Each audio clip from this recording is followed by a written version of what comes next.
sports is like, my dad was huge in this. I believe in it too, where sports is literally, it's literally a microcosm of what life is, right? Y- When you have a kid who participates in sports, he learns to win, he Mhm, learns to fail, he learns to lose, he learns that the winning is temporary, the losing is mhm, temporary. Uh, he learns what additional effort gets him, what lack of effort gets mhm. him, and it all happens in this little tiny ball where if they fail, it's not like being a 40-year-old out in the world failing, Right. for the first time, because you've been taken care of. You're participating in these things and you grow from that, right? Mhm. And you build a stronger attitude and mentality.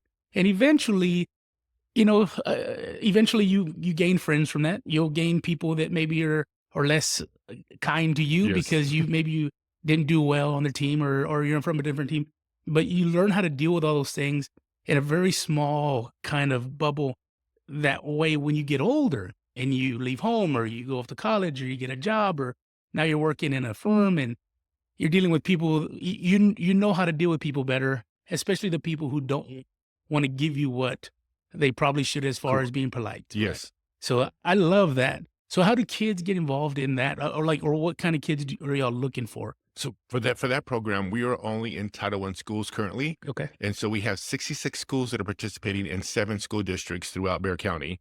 And again, it's for children in Title I schools, which is heavy, that they're more federally based meal programs, and okay, so free reduced lunch programs. And so these students don't have the capacity, or their parents don't have the ability to put them into a football league, to put them into a soccer league, and pay for all the things that go along with that. it's not cheap. No, it's not. And so we really are focused on giving them access to that. So when you talk about access and equality, these children need the same breaks as other children of affluent families have. And so this is why we provide it just to that target population.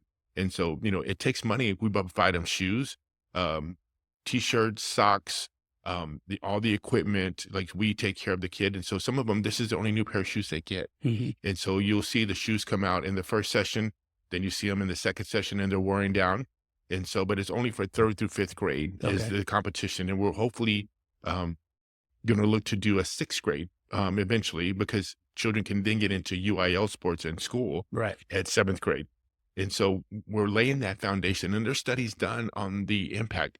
I remember reading that there was one report done that out of the top 500 companies, the CEOs, I think like 75% of them did early youth sports in some way, somehow.